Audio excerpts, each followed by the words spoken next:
the question here is, do you say that even Trump thought this was a mistake, and then run the risk of Paul Ryan just changing the verbiage and then Trump giving it his blessing? I mean, do you use Trump as a cudgel or as leverage? And this is a question that I don't know can be resolved at this point. I think it's too early. But this comes up in a piece that Dave Weigel wrote on the Republican agenda, because the Republicans have been planning for some time in a way that Democrats don't do. And Democrats don't, frankly, have the infrastructure, right? I mean, here's Paul Ryan earlier in December, in fact, December 7th, saying that Republicans have been preparing for unified government since 2015. I'd argue they've been doing it since before then. Grover Norquist was on record saying back in 2012 that the ideal president for a Republican, and he was talking about Mitt Romney, the ideal president was a Republican with enough working digits to handle a pen to sign the legislation that's already been prepared. That was Grover Norquist in 2012. Understand, hundreds of millions of dollars have gone into preparing this legislation. It's been built in things like the American Legislative Exchange Council, through countless Koch brothers funded think tanks. I don't think that they expected this would be the moment, but they were prepared for it. And here's Paul Ryan very happily talking about how he was prepped for this. The way I would start this is it's a great expression, and that is the dog chasing the bus. And it's like, God, I want to get there. I can't wait to get there. I can't wait to get there. Finally catches the bus, and it's like, why was I chasing this bus? Do you know what the hell to do with this bus? Oh, yeah. No, we spent all of 2016 getting ready for the possible opportunity of having unified government in 2017. The House went through the entire exercise, every committee working, every member of the House Republican Conference. What were you smoking? No one thought that. I know no one thought that, but we wanted to be ready. So we've been working on our tax reform legislation for over a year. We've been working on our welfare reform legislation, on our health care legislation, on our regulatory agenda, on our energy policy. So it's not just talking points in pablum. Our committees, what I told our committees a year ago, our members, is assume we get the White House and Congress. And then come 2018, what do you want to have accomplished for the country to get this country back on the right track? What does that look like? Plan now. This is your plan. So for the next year, this is 2016, at the end of 2015, do everything you need to do to get ready to do that.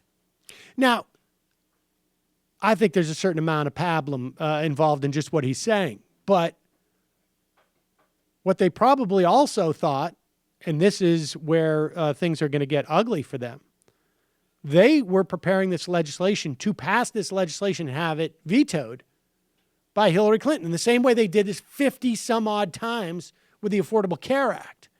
In the same way when they ran through the how to repeal the Affordable Care Act in 2015 through reconciliation, because they knew it would get signed and vetoed, or I should say vetoed by Barack Obama. They were planning to do the same thing with Hillary Clinton over and over and over again.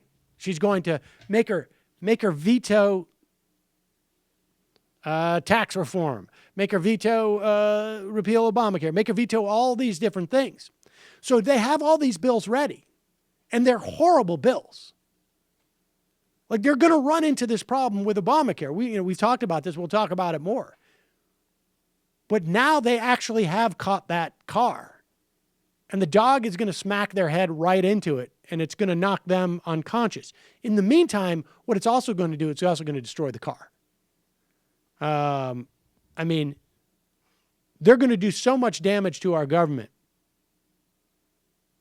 and to our society that unless you're the CEO of a major corporation, unless you are making hundreds of thousands of dollars a year so that you are eligible for the tax cuts that are coming your way. Unless you are part of the 0.03% of the country who are going to be subject to the estate taxes, which are going to get abolished, probably, I would say, within the next 6 months. It's going to be a bit of a disaster for you. Do you think that this, I mean, the damage is a given, but do you think that this is where the sort of the distinction between Senate and House starts to open up? Just in the sense, because if you're a senator and you have to worry potentially about a statewide race, you don't think that there's a little bit more hesitation? I think there's a little bit more hesitation. Gut Obama. I mean, that's what I mean. I'm sure she was just sort of talking tough, but Pelosi said a couple weeks ago, she's like, I don't think they're going to do it, period. They're not going to repeal Obamacare. Now, that's obviously incredibly unlikely coming out of the House. But do you think in the Senate, I mean, even Mitch McConnell alone represents Kentucky. It's possible. Yeah. It's possible. But, I think one of the things that's becoming clearer and clearer, I mean, I don't know if people experienced this when they went home, but the number of people that I spoke to who did not vote for Trump or may have voted for Trump. How many people like that did you run into? Well, the may have. In Michigan, quite a few. But they didn't explicitly say it. No. They're like, maybe I went the other way on this. No, that sort of there thing. was, look, Did you ask? I'm behind, I'm not going to say I'm behind enemy lines.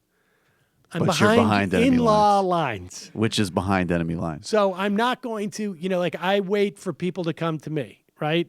Like I'm not going out and sort of I pressing. think Sam's like in the corner stuffing his face with pie, and then someone hobbles over. It's like, hey, you know what? I'm drunk enough. I'm going to go pick a fight with Sam about politics. That's just what I wait for. Of course, that's what I you're wait waiting for. But it's that's the highlight of your time. It's usually more like, so Hanukkah. But I had a couple of people who came to me who were just like, this is, and I was surprised. Like they were like, oh my God, this is horrible. And I'm like, oh, really? Oh, I'm glad to hear you say that. But then other people were like, well, the normal Republicans will rein him in. And I got this from people who did not vote for him. And I find that they tend to be older and male. And I'm like, are you like even remotely aware of what's going on now? They don't seem to understand. And I got grief about this before the election, that Donald Trump could be both a rubber stamp and a loose cannon. That's exactly what he is. He's going to rubber stamp all of it with the added sort of like bonus of, I could really fuck, like our watch this things up. You want me to sign a repeal of the entire social infrastructure of the country? No problem. Stop distracting me. I'm telling the leader of China that he looks like a fag. Right, exactly. I mean, that's basically what it comes down to. Done. Hey, it's Sam Seder. Why don't you subscribe to this channel? You can do so right over here. Subscribe.